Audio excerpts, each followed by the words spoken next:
Gagavuz millet imesi gözleme. Varınca olsun peynirlen, varınca olsun işmeklen, başka soy içindeklerinden. Bu yemeği evde çoğu insanlar yaparlar. O tok tutar, o besler, hem de onu hepsi beğenir. Belli ki evde analar babalar çağırırlar, uşaklar yardım etsinler. O sırada sadem koyarlar onları üstüne gözleme. Bu bir ama çanti onlar alay toplanıp yaparlar o gözlemeleri. Hamuru yazarlar, doldururlar, içlerini sorumda yerler, tatlı. Onun ne kendi ellerine yaptılar. Bu başka bir şey. Böyle bir oluşu Komrat kasabasında geçirdiler. Maria hem de Ivan Arnavut ailesinde nereye teklif edildi? Bütün bir klas Gavril Gaydarji liseyinden. Bakacağız şimdi ne oldu acaba?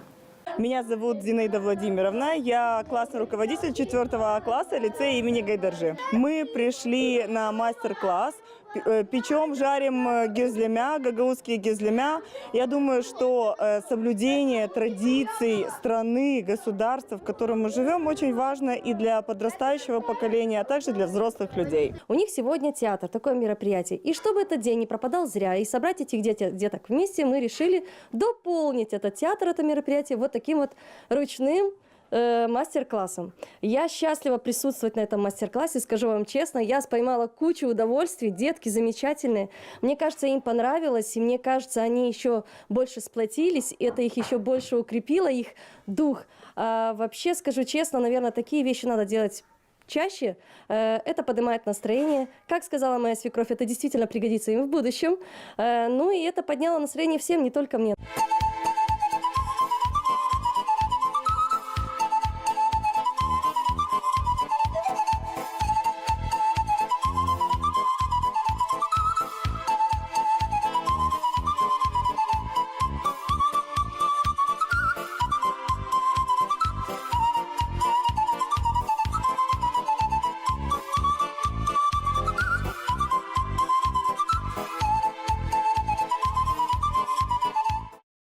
Нам раздали фартушки и косынки и завязали их. Женщины должны быть в косынках, фартуке на кухне, чтобы не запачкать одежду.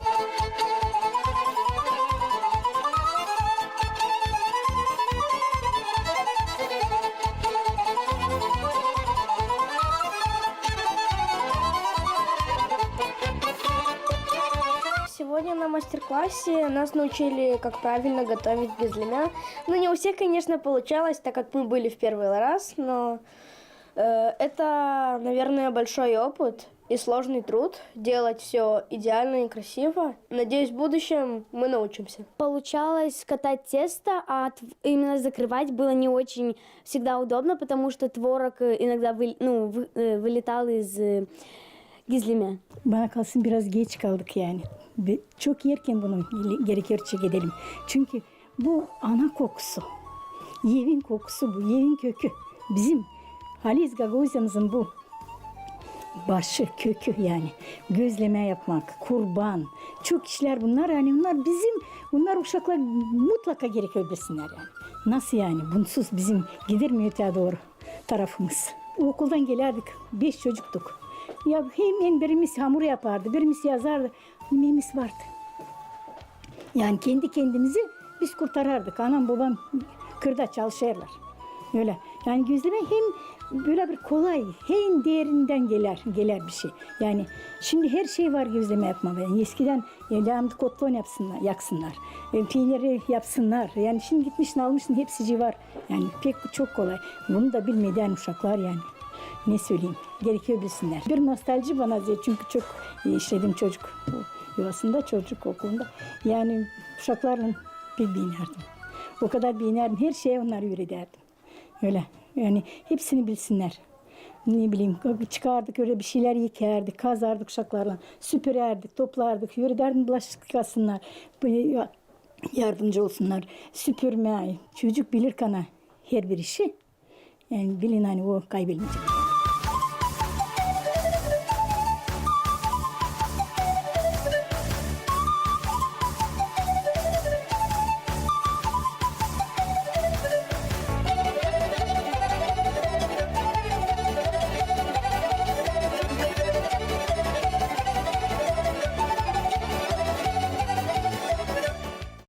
Yaklaştı April ayı kendi sonuna, bütün ayın çerçevesinde ana dili yortusuna adandı şiirler, oluşlar. Kimisi video çekti, kimisi türkü çaldı, kim oyunları oynadı, liselerde, gimnaziyalarda, uşak bahçelerinde, her yerde, üretim uğrunda, bilimcilik merkezlerinin uğrunda geçirilendi oluşlar. Ama var studentimiz, hangisi aşırı da bugünkü günde öğrenir. Ama bugünkü günde Komrat Devlet Üniversitesi'nin studenti olarak da Tatyana Kazako ana diline adadı bu süjete. Gagavuz dili köklerimiz kadar eski, yazdığımız kadar genç. Her yıl Çiçek ayın 27'sinde Gagavuzya'da ana dilimizin günü kutlanılır. Analım o insanları, hangileri dilimizin historiasını kurdular, hem ilk adımları burada yaptılar. İlk kağıt Gagavuz dilinde Narечие Bessarabskих Gagaузов 1904 yılda Maşkov Valentin'den yazıldı. İlk gazete Gagavuz dilinde Hakikatin Sesi Mikhail Çakir'in hatırından 1907 yılda çıkarlandı. İlk Gagavuz alfabeti Kirillik grafikada 1957 yılda oluşturdu. İlk müzeyi 1966 yılda Beşalmak köyünde Gagavuzlara adını Dmitri Karaçoban'dan kuruldu. İlk tiyatro spektaklisi Gagavuz dilinde Bucaktan Yalın Dionis Tanasoglu'nun yaratmasına göre 1974 yılda Kongas köyünde scenaya koyuldu. İlk Gagavuz Halk Müzik Orkestrası Düzava 1973 yılda Semyon Pometkay'la kuruldu. İlk folklor müzikası albümü Gagavuzların müzikası 1980 yılda çıktı. Onu Mikhail Koltsov topladı. İlk roman Gagavuz dilinde Uzun Kervan 1985 yılda Dionis Tanasoglu'yla yazıldı. İlk Gagavuz dilini hem kültürasını korumak için 2009 yılda Miras Organizasyası Gülü Karanfil'den kuruldu. İlk Gagavuz dilinde filmleri 60. yıllarda Dmitri Karaçoban çıkardı. İlk artistik film Gagavuz dilinde Dünürcülük 2017 yılda rejisörle Patraman Ivan'dan çıkarıldı. İlk çizgi film Gagavuz dilinde Güneşe Karşı 2024 yılda prodüserlen Sibama Vera'la çıkarıldı. Biz de yolun başındayız.